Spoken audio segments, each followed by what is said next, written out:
कृष्णा कृष्णा कृष्णा राधे राधे राधे श्याम श्याम श्यामा राधे राधे राधे कृष्ण कृष्ण कृष्ण राधे राधे राधे श्याम श्याम श्याम श्याम राधे राधे राधे कृष्णा कृष्णा कृष्णा राधे राधे राधे श्याम श्याम श्यामा राधे राधे राधे कृष्णा कृष्ण कृष्ण राधे राधे राधे श्याम श्याम श्याम राधे राधे राधे कृष्णा कृष्णा कृष्णा राधे राधे राधे श्याम श्याम श्यामा राधे राधे राधे कृष्ण कृष्ण कृष्ण राधे राधे राधे श्याम श्याम श्याम राधे राधे राधे कृष्णा कृष्णा कृष्णा राधे राधे राधे कृष्ण कृष्ण कृष्ण राधे राधे राधे श्याम श्याम श्याम राधे राधे राधे राधे कृष्ण कृष्ण कृष्ण राधे राधे राधे श्याम श्याम राधे राधे राधे कृष्णा कृष्णा कृष्णा राधे राधे राधे श्याम श्याम श्याम राधे राधे राधे कृष्ण कृष्ण कृष्ण राधे राधे राधे श्याम श्याम श्याम राधे राधे राधे कृष्णा कृष्णा राधे राधे राधे कृष्ण कृष्ण राधे राधे राधे श्याम श्याम श्याम राधे राधे राधे कृष्ण कृष्ण कृष्ण राधे राधे राधे राधे कृष्ण कृष्ण राधे राधे राधे श्याम श्याम श्यामा राधे राधे राधे कृष्ण कृष्ण कृष्ण राधे राधे राधे श्याम श्याम श्याम राधे राधे राधे कृष्ण कृष्ण राधे राधे राधे श्याम राधे श्याम श्याम राधे राधे राधे कृष्ण कृष्ण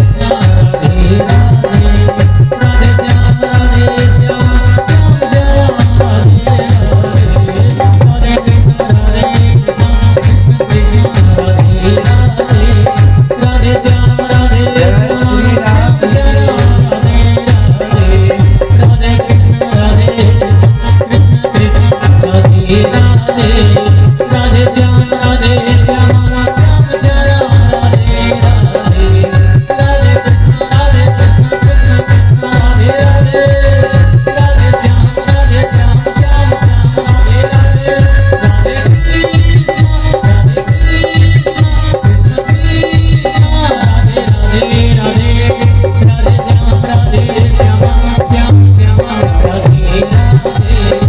राधे कृष्ण कृष्ण राधे राधे राधे राधे श्याम श्याम श्याम राधे राधे राधे कृष्ण राधे श्याम श्याम श्याम राधे राधे राधे कृष्ण कृष्ण कृष्ण राधे राधे राधे श्याम श्याम श्याम राधे राधे श्याम श्याम राधे राधे श्याम श्याम राधे राधे जय जय श्री राधे जय जय श्री राधे जय जय श्री राधे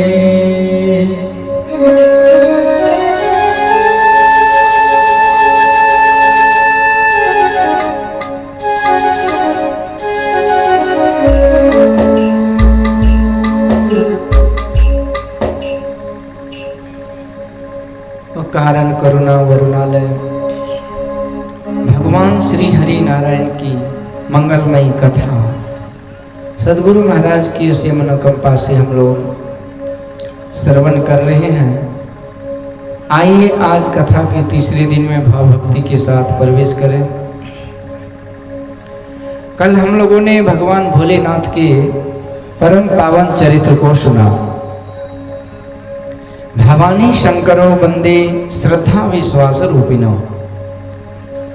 भोला बाबा मैया पार्वती श्रद्धा और विश्वास के रूप हैं। बिनु विश्वास भगति नहीं तेहि बिनु द्रवई न राम। राम कृपा बिनु पार्वती जीव न लह विश्राम। बिना विश्वास की भक्ति नहीं होती है। यदि भगवान है तो विश्वास में ही है। और श्रद्धावान लभते ज्ञानम। उस भगवान का ज्ञान श्रद्धावान को ही मिलता है।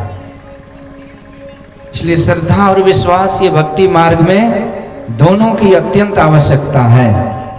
श्रद्धा कहती है कि ईश्वर में विश्वास करो, और जब विश्वास करते हैं तो काम होता है। ऐसे भोले बाबा और मैया पार्वती। आगे सुखदेव जी महाराज बड़ी सुंदर कथा सुना रहे हैं। सब जगह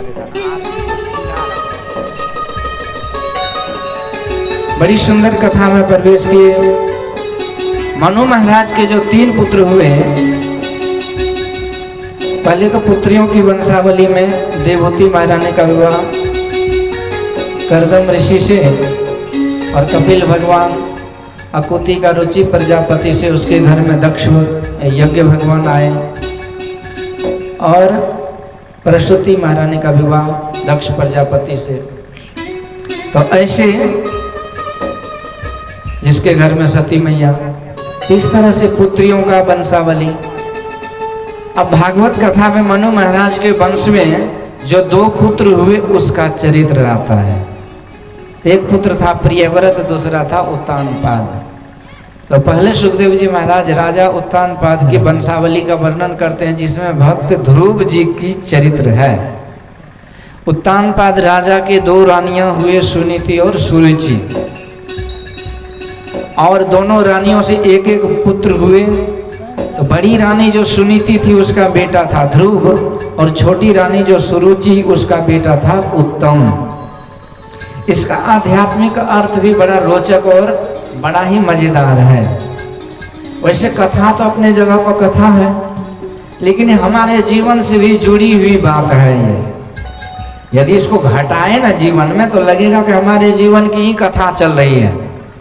लोग कहते हैं कि भागवत कथा है, ये सुन लिए, उसको सुनो, वो सुन लिए, उसको सुनो, ये तो अलग बात है। लेकिन अपने जीवन की कथा है, अपने जीवनचर्या दिनचर्या से, जीवन से जुड़ी हुई बात है ये। अपने आत्मा राम से जुड़ी हुई कहानी है। कैसे? तो उत्तानपाद को शास्त्रों में संतों ने कहा जिसका पैर ऊपर और सर नीचे लटका हो उसे ही उत्तानपाद कहते हैं।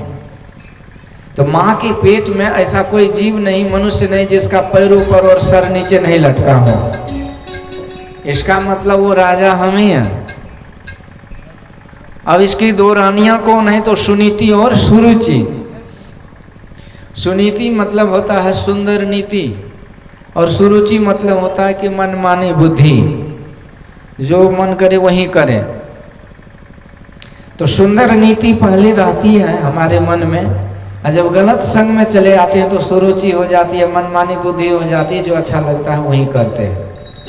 तो जो सुंदर नीति पर चलते हैं उसकी बुद्धि स्थिर हो जाती है, तो उसी का बेटा हुआ ध्रुव।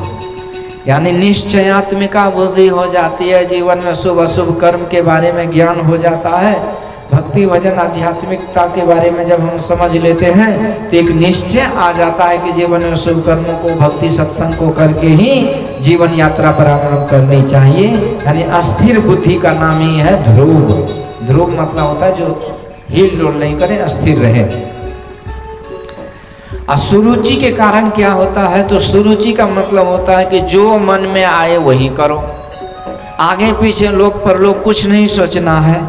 तो जावम जीवेत सुखम जीवेत ऋणम कृत्वा घृतम पिबेत भस्मीभूत शरीरस्य पुनरागमन कुतो भवेत्। जब तक जियो तो झूठ चोरी बेईमानी शैतानी खूब करो, ठगी खूब करो, दूसरे का ऋण लेकर के भी घी पियो, जो मर्जी खाओ, जो मर्जी पियो, जैसे मर्जी रहो, कौन कहने वाला है?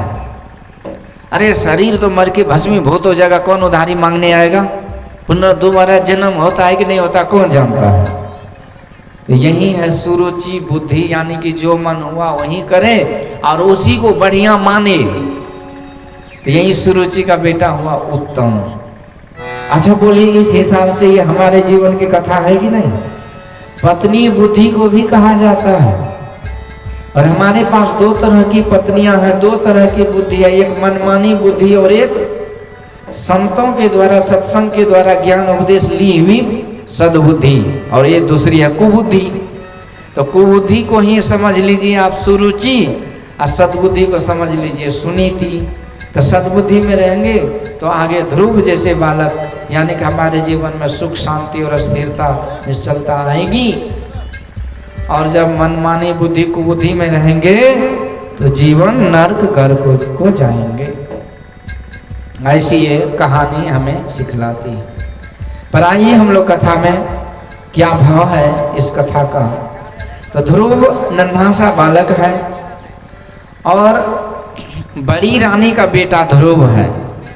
तो राजा ने बाद में जब दूसरी रानी की है ना, तो बड़ी रानी को छोड़ दिए, मतलब उससे नजर फेर लिए, वो नजरअंदाज कर दिए, उसका कोई वैल्यू नहीं दिए, महत्व नहीं दिए। तो बेचारी जैसे तैसे अपने जीवन को जी रही थी। पहले के राजा लोग बड़े शौकीनदार होते थे, दर्जनों दर्जन रानियां करते थे। राजा दशरथ को भी देखिए 3 रानियां थी।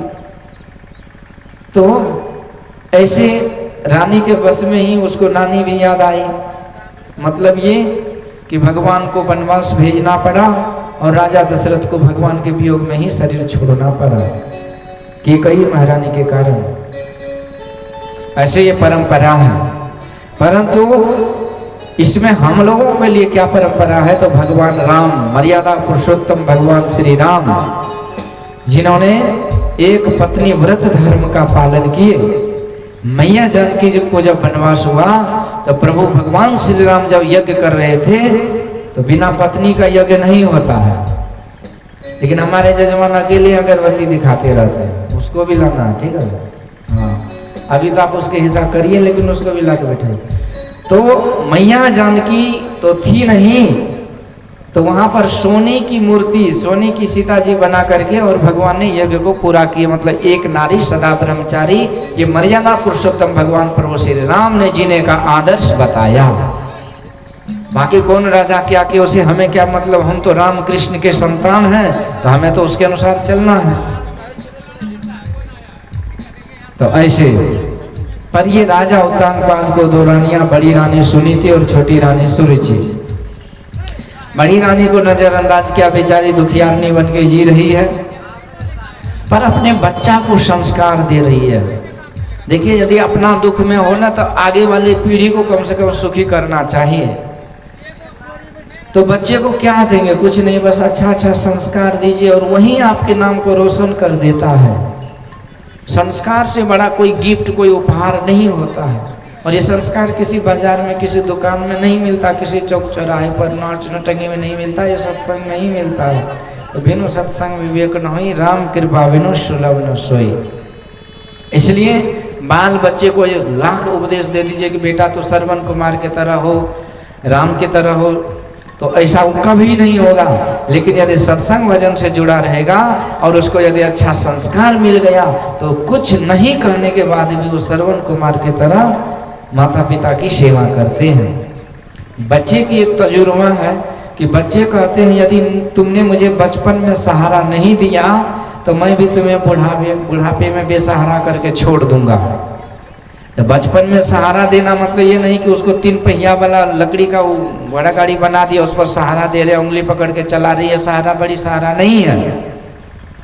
तो बचपन में अच्छे संस्कार का जो सहारा देता है बच्चे को, तो वही बच्चा जब आगे बढ़ता है तो वही बुढ़ापे में माँ बाप को माँ बाप नहीं समझते, मातृ देवो भव पितृ देवो भव ये समझते हैं। यानी माता पिता ये देवी देवता हैं, ये समझते हैं। कब? जब उसे बचपन से ही संस्कार दिया जाता है तब। लेकिन घर घर में ऐसे ऐसे पंडित सब, पाखंडी सब है ना, को बोलेंगे नहीं नहीं नहीं, अभी बच्चा है, इसको सत्संग भजन से क्या मतलब, अभी पढ़ने लिखने दो, नाच नटंगी में घूमने दो, चौक चौराहा पर जाने दो, पुरिया शिखर गुटखा तिरंगा खाने दो, जब बड़ा होगा तो कुछ करेगा। अब बच्चा बड़ा होते होते जब चचा की उम्र का हो जाता है ना, और जब खरकटल बोली बोलता है, तब माँ बाप को याद आती है कि मैंने क्या गलती कर दिया। पर उस समय कितनों माथा धुनेंगे तो आछे दिन पाछे गया, किया न हरि से हेत, अब पछताए होत किया जब चिड़िया चुग गई खेत। इसलिए ये कथा सत्संग सबों के लिए है, क्योंकि यहाँ पर अद्भुत संस्कार का संचार होता है। इसलिए पंडित वाला बुद्धि मत रखिए कि बच्चों के लिए सत्संग भजन नहीं है। जितना जरूरी पढ़ाई लिखाई, जितना जरूरी भौतिक ज्ञान है, उतना ही जरूरी ये आध्यात्मिक ज्ञान है, क्योंकि लोक परलोक दोनों जीवन सुखमय जरूरी है सबके लिए। गुरु महाराज कहते हैं जितनी मनुष्य तनधारी हैं प्रभु भक्ति कर सकते सभी, सबको करने का अधिकार है, सबको करना चाहिए। तो ऐसे ध्रुव जी महाराज को ये सुंदर सा संस्कार उसकी माँ दे रही है, और ऐसे संस्कार में पल रहे हैं, बढ़ रहे हैं ध्रुव जी महाराज। और सुनीति माँ तो बेचारी दुखियारनी थी, उसके पिता पति ने त्याग ही दिया था, तो गम के आंसू पी पी कर जी रही थी। देखिए खुश सुखी जीवन जीना आसान है, लेकिन दुख दर्द को सह करके जीना ये बड़ा मुश्किल होता है। जो इस दुख को सह लेना, तो जानिए कि जो सहते हैं वो लहते हैं। तो इस तरह से सुनीति माँ का ये जीवन। पर एक दिन की बात है, ध्रुव जी महाराज बच्चों के बीच में खेल रहे थे, नन्हा सा बालक ही तो था। तो बच्चे ने आज ध्रुव जी को एक नई बात बोल दी। कहते ध्रुव तुझे पता है, अरे भैया तू राजा का बेटा हो, राजा महाराजा का, हम लोग तो साधारण किसान के बच्चे हैं। तो भैया हम लोग तो इधर उधर सड़क किनारे नहर किनारे इधर उधर खेल लेते हैं फील्ड पर ग्राउंड में, लेकिन भैया तुम्हें तो राज दरबार में जो बड़े बड़े उद्यान हैं, बगीचे हैं, राजकुमारों के बीच में खेलना चाहिए, तू यहाँ क्या कर रहा है? ध्रुव जी को बड़ा आश्चर्य लगा। तो भैया आज तक तूने तो ऐसी बात नहीं बोली, आज क्या बोल रहे हो? मैं राजा का बेटा? बच्चे कहते हाँ ध्रुव मैं सच बोल रहा हूँ। तो ध्रुव कहते हैं तो यदि ऐसा है तो क्या तुम मुझे मेरे पिता राजा से मिला सकते हो? बच्चे का तो इसमें क्या बात है, चलो अभी मिला देता हूँ। दरबार लगी हुई थी, बच्चे सब टहलते टहलते ध्रुव जी को हाथ पकड़े टहलाते ले आए। विशाल दरबार में जो मुख्य द्वार था ना, सब बच्चे वहीं खड़े रह गए और वहीं से इशारा में बताया कि देख ध्रुव, ये जो विशाल दरबार लगी हुई है, बड़े बड़े मंत्री लोग जो जहाँ बैठे हैं, सबसे ऊंचे सिंहासन पर जो चमचमाता हुआ मुकुट धारण किए वो महाराज जो बैठा है ना, वो कोई और नहीं, वो तुम्हारे पिताजी हैं। ध्रुव जो ये बात सुना तो खुशी का पारावार नहीं रहा, खुशी से मुखमंडल खिल गया प्रसन्नता से। ध्रुव जी महाराज इधर उधर देखे बिना दौड़े दौड़े गए और पिताजी के गोद में जाकर के उछल के बैठ गए। और उसी समय पिता को भी लगा कि मेरा बेटा है, जो भी है आज गोद में आया तो प्यार दुलार सुंदर तरीके से बरसाने लगे। और आज पिता पुत्र का प्रेम देख करके सारे सभासद प्रसन्नता से आनंदित हो रहे हैं। और बड़ा सुंदर ध्रुव जी को लगा कि मुझे दुनिया का सब कुछ मिल गया, मैं धन्य हो गया, मैं प्रसन्न हो गया, आनंद विभोर हो गए ध्रुव जी महाराज इस पिता के प्यार को पाकर। परंतु उसी राजा के बगल में वो सौतेली माँ ध्रुव की बैठी थी, सुरुचि देवी। वो जब देखी तो जलन के मारे ईर्ष्या द्वेष क्रोध से उसकी आंखें लाल, दांत किटकिटाते हुए तमतमाते हुए उठ के खड़ी हुई, धमक करके आगे आई और जोर से झपट करके ध्रुव के हाथ को पकड़ो, झकझोरते हुए ध्रुव को खींच करके नीचे गिरा। लगी डांटने, हे ध्रुव तो भले राजा का बेटा है तो क्या हो गया, तो मेरे पेट से तो जन्म नहीं लिया है, इसलिए दुर्लभ थे मनोरथ। ये तुम्हारा मनोरथ बड़ा दुर्लभ है बेटा, कभी दोबारा इस राजा की गोद में मत बैठना, खबरदार। लगी डांट ने ध्रुव जी को गिरा दी। नन्हा सा मासूम बच्चा ध्रुव रोने लगा और सौतीली माँ वो डांटे जा रही है। उसी बीच ध्रुव रोते रोते पूछा, माँ तो क्या मैं तुम्हारा बेटा नहीं इसलिए नहीं बैठ सकता? हे माँ, इस पिता की गोद में तो मेरा भाई उत्तम हमेशा बैठा करता है, तू कभी उसे नहीं डांटती हो? जब मैं एक बार आ गया गोद में तो तू इस तरह से डांट रही हो जैसे कि मेरा कोई है ही नहीं, कुछ है ही नहीं। सुरुचि और गुस्सा गई। रे ध्रुव, खबरदार, जो मेरे बेटे का नाम इस जबान से लिया तो तुझे पता है कि उसको मैंने जन्म दिया, मेरे पेट से जन्म लिया है, इसलिए उसे तो इस पिता का गद्दी मिलेगा, लेकिन तुमको कभी नहीं मिलेगा, क्योंकि तू मेरे उस सौत, उस अभागिन का बेटा हो। इसलिए दोबारा मेरे बेटे की बराबरी मत करना, लौट करके भी इधर मत देखना, चला जा यहां से, भाग जा। नन्हा सा बालक ध्रुव रो रहे हैं, सिसक रहे हैं, सभासद देख तो रहे पर कुछ बोल नहीं रहे। राजा की भी बोलती पर ये सौतेली माँ डांट पे डांट दिए जा रहे हैं। उसी बीच ध्रुव जी कहती, माँ अच्छा ठीक है, तो केवल मैं तुम्हारा बेटा नहीं हूं इसीलिए नहीं बैठ सकता? आखिर उस राजा की रानी तो मेरी माँ भी है। तो ठीक है, मुझे एक बात बता माँ, यदि मैं इस पिता के गोद में बैठना चाहूं तो मुझे क्या करना चाहिए? कोई उपाय है? सरोजी कहते, सुन, तुझे बहुत शौक है ना, बहुत अरमान पाल रखा है, तो एक काम मैं बता रही हूं, कर पाओगे? यदि तू वो काम कर दिया तो तुझे इस पिता का गोद जरूर मिल जाएगा। रवजी कहती, माँ क्या काम है बोलो। सुरुचि कहती, बेटा तो इसी समय फौरन यहां से राजपाट छोड़ करके घनघोर जंगल को चला जा, और उस जंगल में जाके उस परम पिता परमात्मा का तपस्या कर, और जब कभी तुम्हारे तपस्या से प्रसन्न होकर वो परम पिता दर्शन दे तो उसे एक ही वरदान मांगना उनसे कि हे ईश्वर, मेरा जन्म सुरुचि के पेट से हो जाए, और जब इस शरीर को त्याग कर दोबारा जन्म लोगे मेरा बेटा बनकर, तब तुझे इस राजा का गोद मिलेगा। तपसाराध्य पुरुषम तस्यैवानुग्रहेण मे गर्भे तुम साधयात्मानं यदिच्छसि नृपासनम्। ध्रुव जी का कंठ सूख गया। उस दुर्लभ और असंभव बात को सुनकर नन्हा सा बालक ध्रुव रोते रोते प्रलाप करते हुए वहां से आ गए। बच्चे लोग मुख्य द्वार पर थे, ध्रुव जी को साथ लिए और बड़े दुखी मन से आज ध्रुव अपनी माँ के पास जा रहे हैं।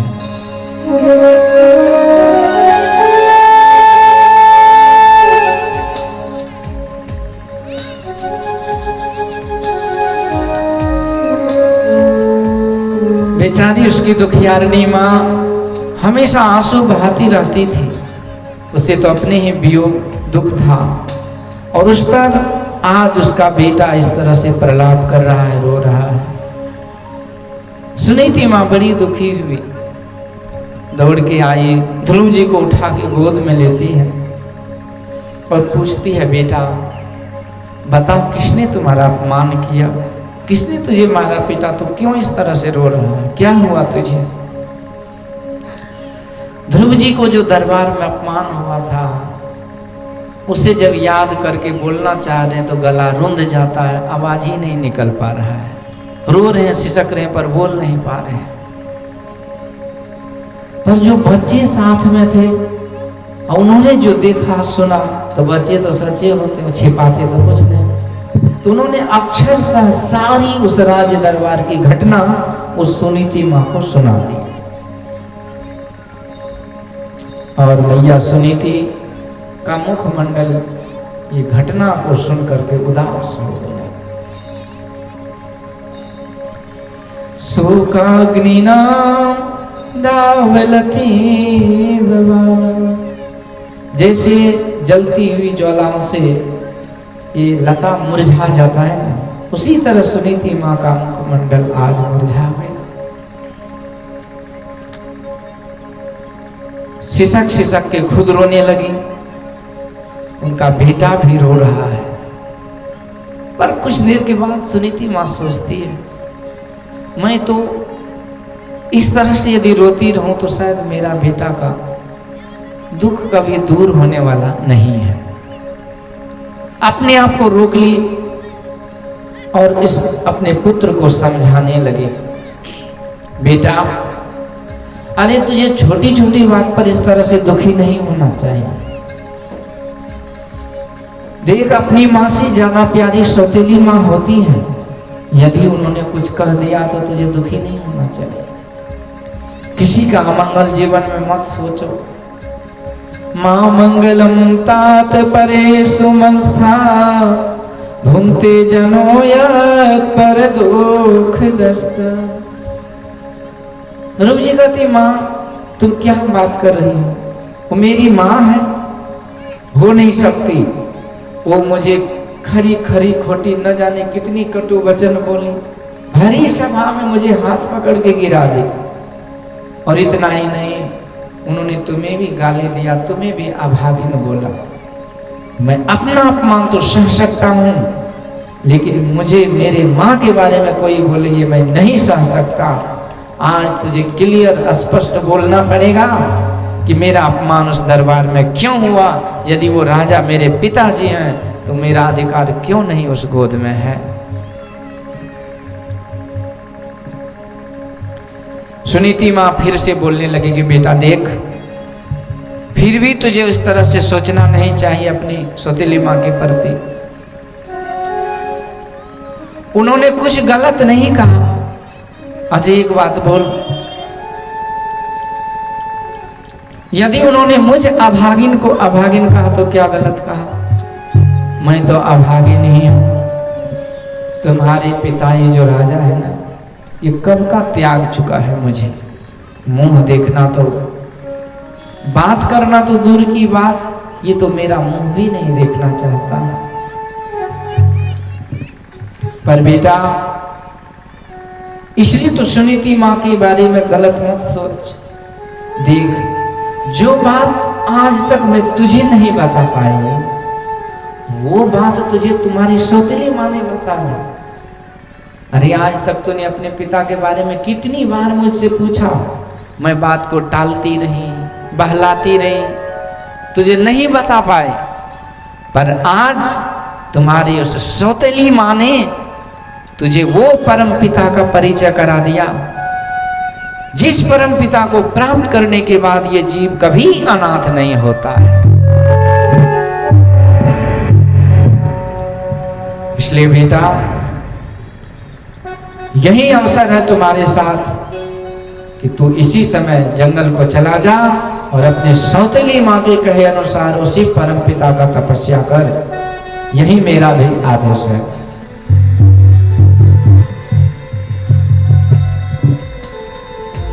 ध्रुव जी महाराज अवाक रह गए।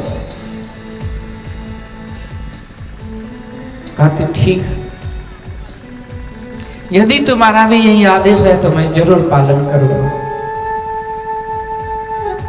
मैं इस पिता की गोद में अपमानित हो चुका हूं। अब तो जल्दी से बता कि वो परम पिता कहाँ मिलेंगे, मैं उसके गोद में भी बैठ के दिखाऊंगा।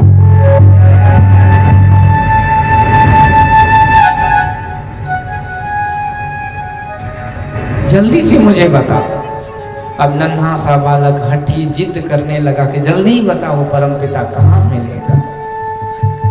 तो सुनीति माँ क्या बताती, हरि व्यापक सर्वत्र समाना, प्रेम ते प्रगट होई मैं जाना। हरि व्यापक सर्वत्र समाना, प्रेम ते प्रगट होई मैं जाना। हरि व्यापक सर्वत्र समाना, प्रेम ते प्रगट होई मैं जाना।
मंगल भवन मंगल हारी,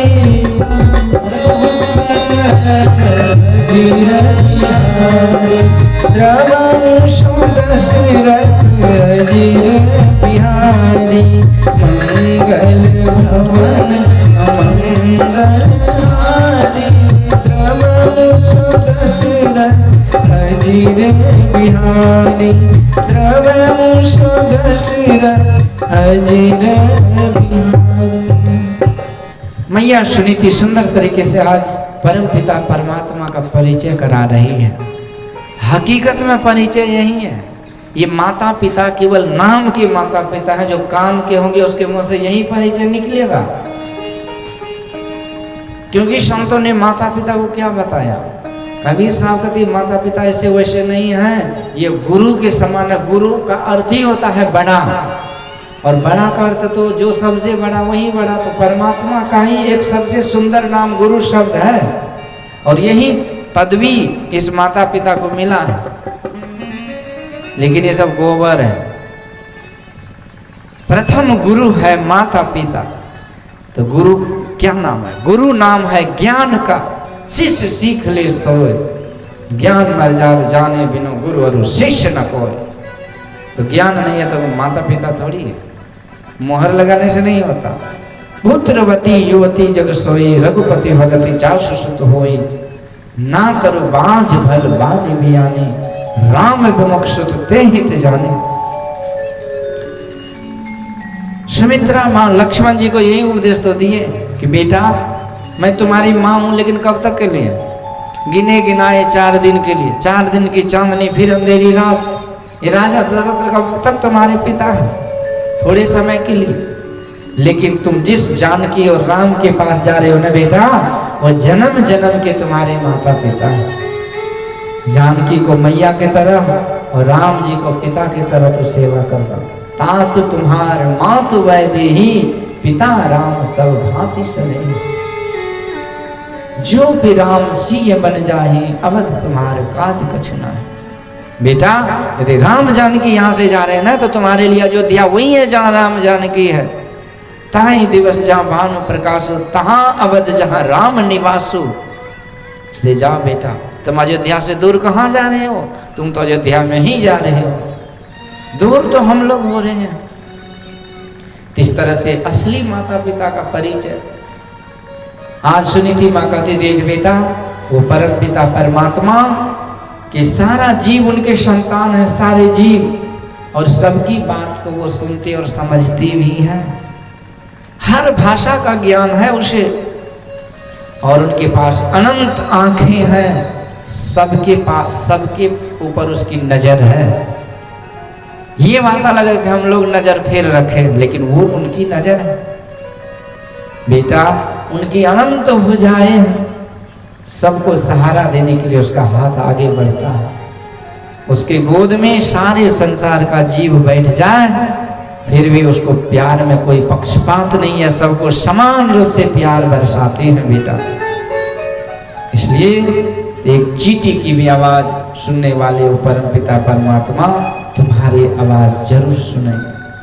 जाओ उसे तो प्यार से प्रेम से पुकारना, और मेरा विश्वास है कि वो जरूर तुझे गोद में बिठा लेंगे, तुम्हारा अरमान जरूर पूरा होगा। जाओ मेरा आशीर्वाद है। ऐसे माता पिता का आशीर्वाद के तले आज अपने माता जी को ही गुरु बना ली, और आज नन्हे से बालक ध्रुव चल पड़े उस हरि को पाने के लिए घनघोर जंगल।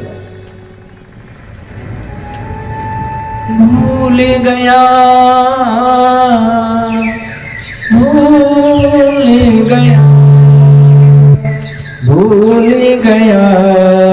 पथ अपना, भूल गया पथ अपना पंछी, भूल गया पथ अपना पंछी, भूल गया पथ अपना, भूल गया, भूल गया, भूल गया पथ अपना, भूल गया पथ अपना पंछी, भूल गया पथ अपना।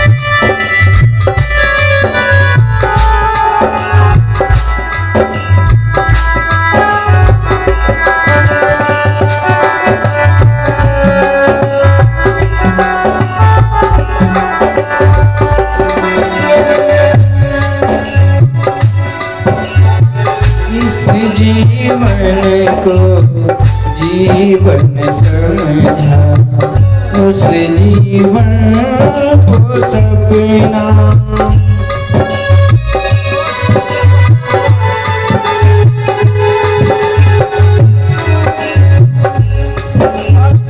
रूपा पेड़ भूल कबंदे, रूपा पेड़ भूल कबंदे, आम कहाँ से चखना,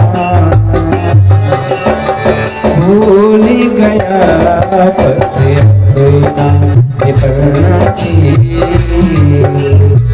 भूल गया पथ अपना।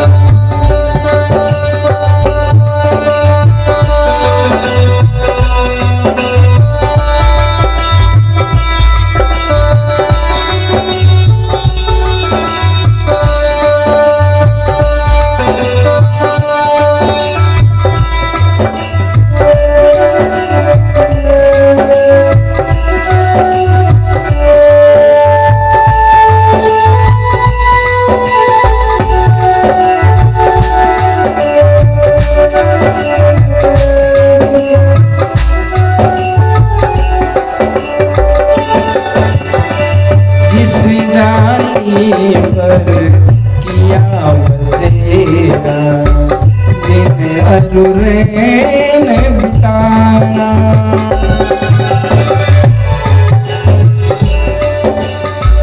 इस डाली से उस डाली पर, इस डाली से उस डाली पर चोला गया पुराना,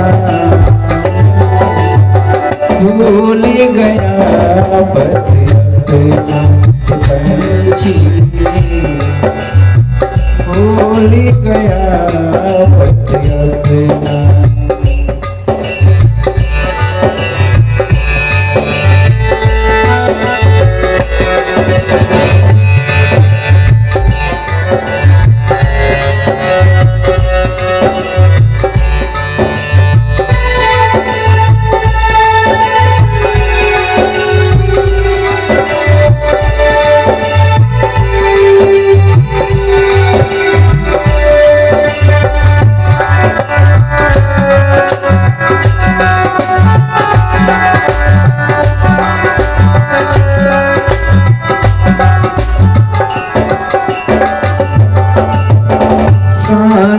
कबीर तू कहता है आज कहे कल जाना।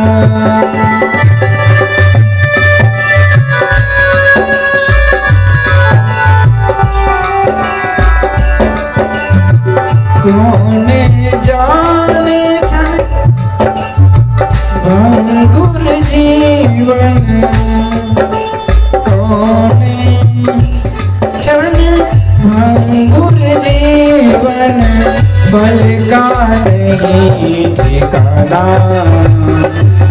भूल गया पति अपना पंछी,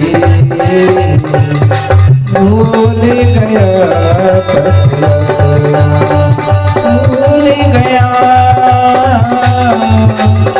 भूल गया, भूल गया पति अपना, भूल गया पति अपना पंछी, भूल गया पति अपना।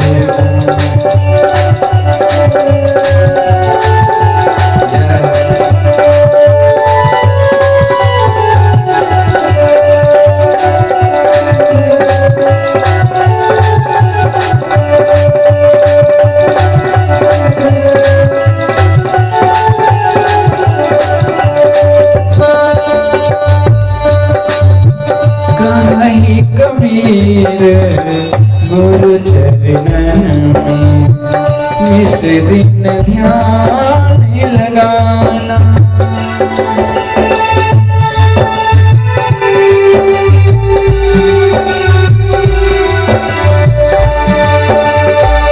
कहीं कबीर गुरु चरणन में इस दिन ध्यान लगाना।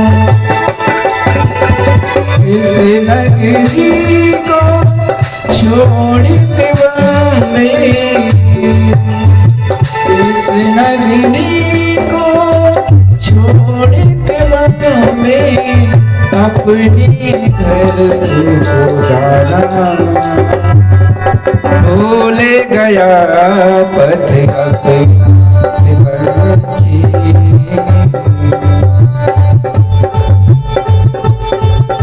भूल गया पति अपना, भूल गया, भूल गया, भूल गया पति अपना, भूल गया पति अपना पंछी,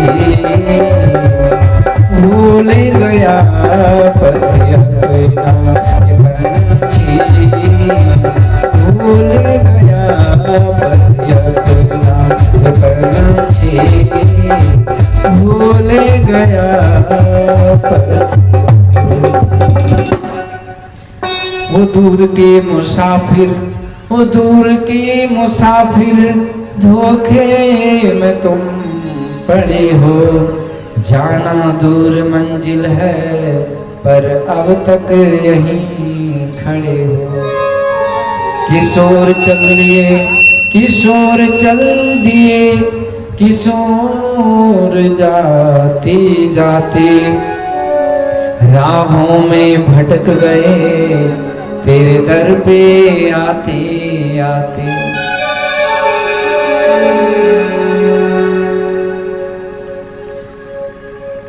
जो नन्हे से बालक 5 वर्ष की उम्र में, बचपन में जो अपने घर की तरफ चल दिए, अपने परमपिता की तरफ चल दिए, आज हम 55 में बुढ़ापे भी जाने वाली है, श्मशान घाट की तैयारी है, फिर भी हमें होश नहीं है कि हमें कहाँ जाना है। रास्ता भटक गए, अटक गए, लटक गए।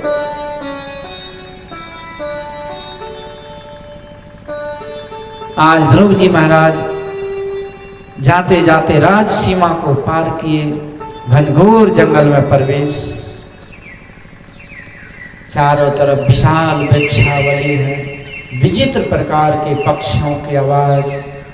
उस घने जंगल में निर्जन जंगल जहाँ कोई मानव दिखाई नहीं दे रहे, केवल पशु पक्षी और वृक्षी हैं, बिहड़ जंगल में प्रवेश कर रहे हैं ध्रुव जी महाराज। और इधर उधर नन्हे से बालक खोज रहे हैं, पुकार लगा रहे हैं, हे पिता, हे ईश्वर, कहाँ हो तुम? क्यों नहीं दर्शन दे रहे?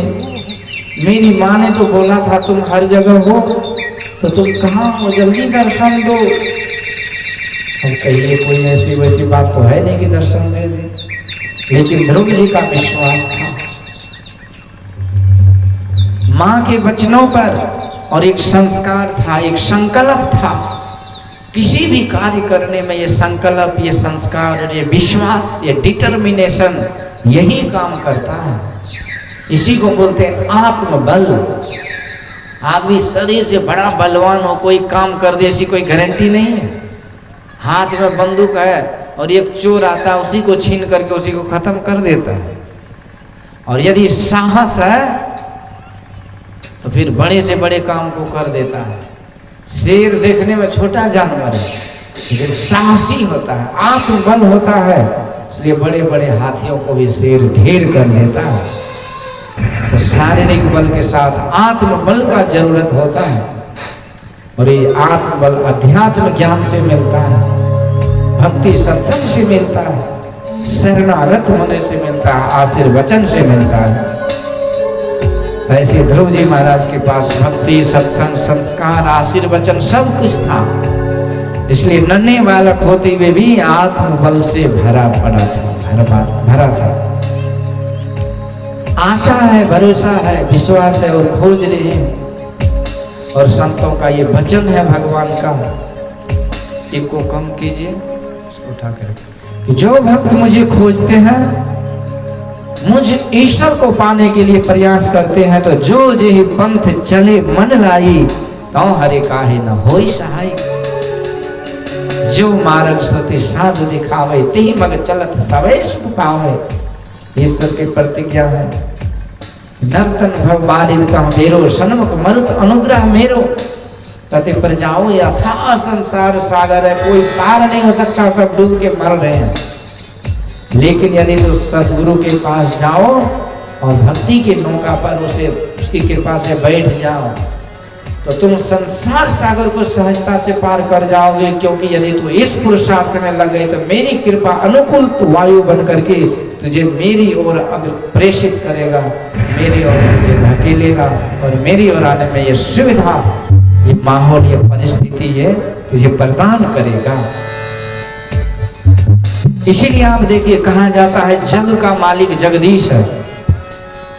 कितना बड़ा जग होता है, कितना खर्च होता है, लेकिन यदि आप संकल्प कर लीजिए तो सहजता से हो जाता है। लाखों रुपए इकट्ठे हो जाते हैं। एक अखिल भारतीय में करोड़ों खर्च होता है, पर यही समाज है वो भी कर लेते हैं। कथा पुराण में भी बहुत खर्च है, लेकिन ये ईश्वर का काम है, कल्याण का काम है। संकल्प होता है और सारी व्यवस्था होती होती पूर्ण हो जाता है, बच ही जाता है। आध्यात्मिक मार्ग में, भक्ति मार्ग में ईश्वर का मदद, ईश्वर की कृपा होती है। जग का मालिक जगदीश होता है। इस तरह से ध्रुव जी महाराज के ऊपर आज ईश्वर की कृपा हो रही है। और ईश्वर की प्रत्यक्ष कृपा को यदि देखना हो ना, ये मत समझिए कि हमको 10 लाख, 20 लाख, 50 लाख मिल गया, घर मकान बन गया, नौकरी चाकरी मिल गई, भगवान की बड़ी कृपा है, 5 किलो लड्डू चढ़ा देंगे। ये कृपा तो है ही। आप लड्डू, आप अड़हुल फूल या गुलाब फूल नहीं भी चढ़ाइएगा ना, ईश्वर जो चोंच दिए हैं तो दाना भी बनाए, ये सब व्यवस्था है पहले से। जितना कर्म में होगा, भाग में होगा, होगा ही, और कर्म में नहीं होगा भी होगा तो अच्छा कर्म कीजिएगा तो होके रहेगा। लेकिन ईश्वर की कृपा ये कोई विशेष कृपा नहीं है। विशेष कृपा कब होती है? तो जब द्रवहि दीन दयाल राघव साधु संगति पाई। जब संतों का संग, सत्संग मिल जाए, गुरु की जुक्ति मिल जाए, भक्ति करने की प्रेरणा मिले और भक्ति में हम जुड़ जाएं, तब जानिए ये ईश्वर की प्रत्यक्ष कृपा है। और तब जानिए कि सबसे बड़ा लाभ भी हमको इससे मिल रहा है, भगवान से। गिरिजा संत समागम समन लाभ कछुआन, बिनु हरि कृपा न पावै सो गावै वेद पुराण। भगवान भोलेनाथ कहते हैं, हे पार्वती जी, संत समागम के समान कोई लाभ नहीं है। निज अनुभव ये संत सत्संग बड़े भाग पाइए, सत्संगा बड़े भाग मनुष्य तन पावत। तो क्या हो गया, मनुष्य शरीर पा करके भी पशुवत जीवन जी रहे, राक्षसों वाला भोजन कर रहे, निश्चर जैसा जीवन है। खाना पीना सो जाना सब काम में पशु समान दुर्लभ देव दुर्लभ शरीर पाके भी क्या उपलब्धि हो गई, कुछ नहीं। परंतु यदि शरीर पाकर के सत्संग मिल गया, कथा सत्संग भक्ति में जुड़ गए, तब बड़ी भाग पाइए सत्संग, तब भाग्य हमारा उदय हो जाता है, शरीर पाने का फल मिल जाता है। तो यही आज ईश्वर की कृपा हुई कि ध्रुव जी महाराज के सामने साक्षात भगवान ही देवर्षि नारद जी महाराज के रूप में प्रकट हो गए। बोलिए शंकर भगवान की।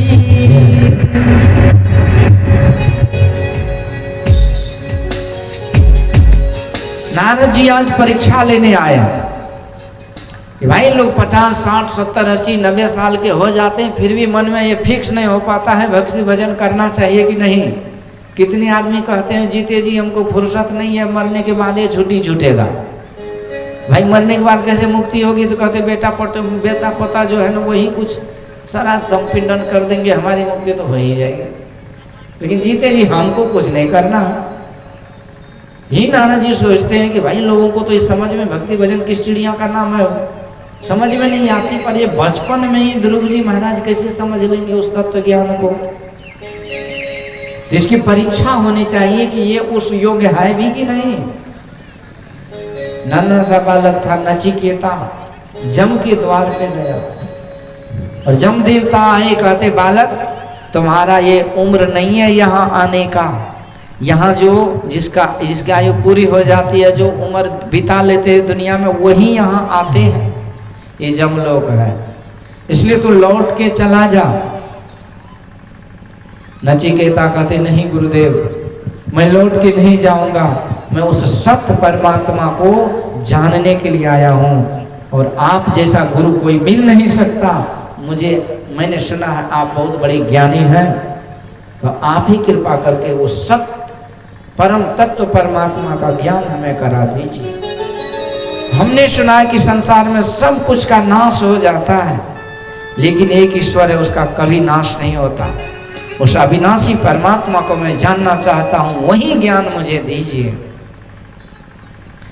जम ने कहा बालक तुझे पता नहीं मैं जम हूं, जम, और मैं सबके प्राण को हर लेता हूं, तो मुझसे डरो और यहां से निकल जाओ।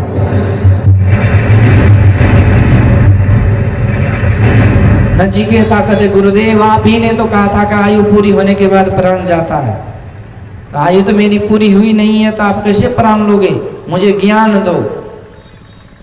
जम देवता समझ गए ये ऐसे मानने वाला नहीं है, हठी बालक है ये।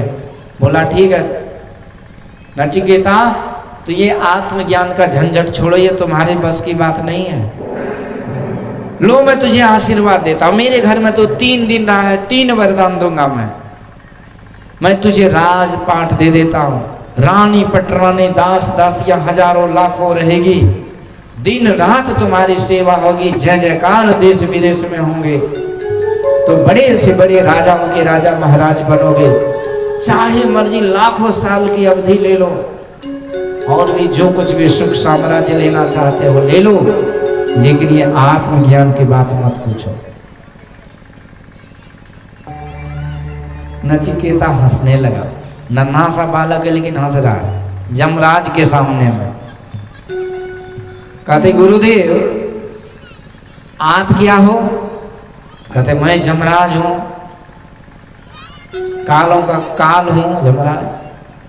तो आपका काम क्या है? तो जमराज का काम है सबको खा जाना, सबको खत्म कर देना। 9 मर गए, 10 मर गए 788, 33 कोटि देवता मर गए, पर गए काल के फांसी। सबको काल खा जाते। कबीर गर्व न कीजिए काल गहे कित केस, क्या जानो कब मारियो, क्या घर क्या परदेश, झूठे सुख को सुख कहे मानत ना मन मोद, जगत चबे ना काल सब कुछ मुख में कुछ बोल। महाराज जब आप काल हो और सबको खा जाते हो तो जितना जो कुछ हमको दे रहे हो तो आपका ही आहार है, तो एक दिन तो आप उसे खा ही जाओगे, तो मेरे हाथ क्या लगेगा। अच्छा कहिए दूध की पहरेदारी, दूध के पहरेदारी में मैनेजर बना दीजिए बिल्ली महाराज को, बिल्ली मौसी को, तो दूध सुरक्षित रहेगा क्या। जब प्यास लगे तो घट घट करके साफ कर जाएगी कि नहीं। ये दुनिया को काल ने अपने गाल में ले रखा है, कब चबा जाएगा पता नहीं। इसलिए कहते महाराज मुझे ये नश्वर वस्तु कुछ नहीं चाहिए, मुझे आत्मज्ञान दीजिए। तब जाकर के महाराज जब ने कहा नचिकेता तू परीक्षा में पास हो गया, उत्तिष्ठता जागृत प्राप्य वरानि बोधता क्षुरस्य धारा निशिता दुरत्यया दुर्गम पथस्तत् कवयो भजन्ति। हे नचिकेता ये अध्यात्म मार्ग, भक्ति का मार्ग बड़ा दुर्गम है, दुर्लभ है, छुरे के धार पर चलने के समान तीक्ष्ण है, दुष्कर है, लेकिन मैं तुझे अवश्य बताऊंगा ये ज्ञान, क्योंकि तुम पात्र हो, तुम योग्य हो। इस तरह से आज आत्मज्ञान का उपदेश उस नचिकेता को मिला और उसका परम कल्याण हो गया। यही संत योग्यता के अनुसार उसे भक्ति साधन बतलाते हैं। आज देवर्षि नारद जी महाराज योग्यता परखने के लिए आए। ध्रुव जी को कहते हैं बालक, तो अभी नन्हा सा बालक है, कहाँ आए हो। कहते हरि को खोजने। नारद जी कहते भगवान तो नहीं मिलेंगे, लेकिन बाघ सिंह तुम्हारा नाश्ता कर जाएगा, इसलिए भाग जा, चला जा घर। ध्रुव कहते नहीं गुरुजी मुझे घर मत भेजो, मेरी सौतेली माँ ने कटु वचन रूपी तीर से मेरे हृदय को छलनी कर दिया। मैं संकल्प लेकर आया, मैं जब तक उस परम पिता को नहीं प्राप्त कर लेता मैं लौट के नहीं जाऊंगा।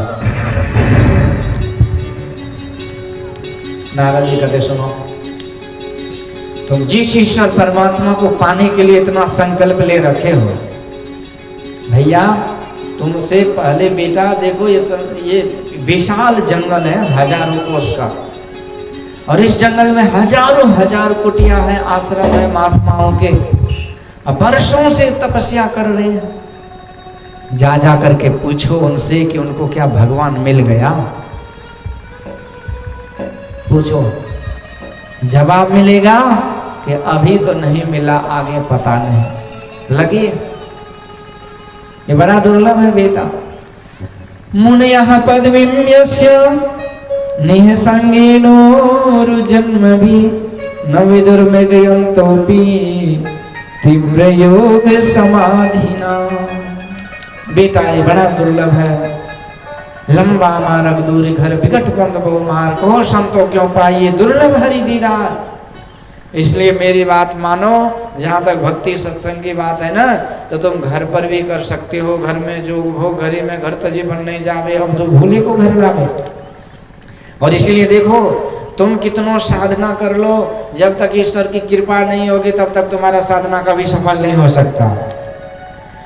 यह गुण साधन ते नहीं होई, तुम्हारी कृपा पावई कोई कोई।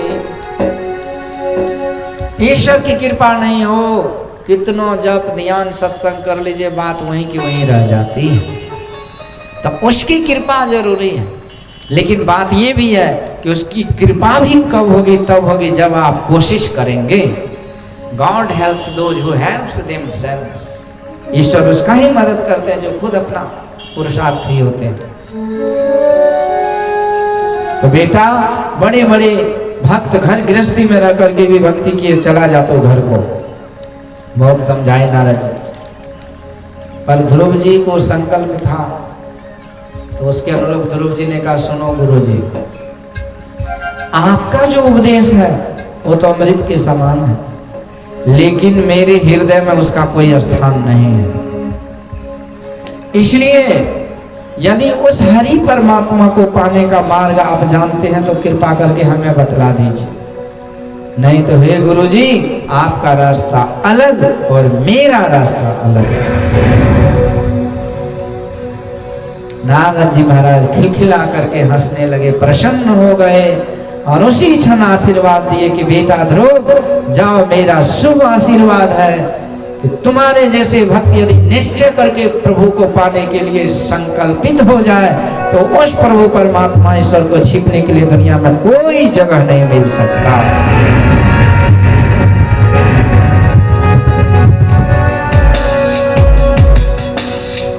ध्रुव जाओ, मैं तुझे मंत्र दीक्षा देता हूं, तो इसी मंत्र का जप करना। और यही रस्सी है, एक मंत्र का एक छोर एक रस्सी है और दूसरा छोर उस परमात्मा के पास है। ये मंत्र ही तुझे उस प्रभु से मिला देगा। तो विश्वास और प्रेम से मंत्र जाप मम दृढ़ विश्वास के साथ जप करना। जाओ जमुना जी में स्नान करना और उस मधुवन में ध्यान लगाना, मेरा शुभ आशीर्वाद है। तत्तात गच्छ भद्रं ते यमुनायास्तटं शुचि वनं मधुर्वनं यत्र नित्यं सानिहितो हरि। आज गुरु महाराज का आशीर्वाद मिला। जो बात दवा से नहीं होती वो बात दुआ से होती है। अरे पक्का मुर्शिद मिल जाए तो बात खुदा से होती है। आज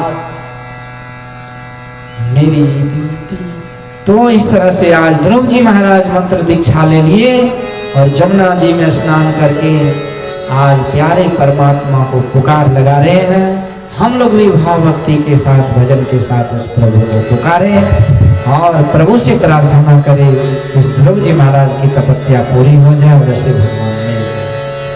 तेरी साधना ही मेरी जिंदगी हो, तेरी साधना ही मेरी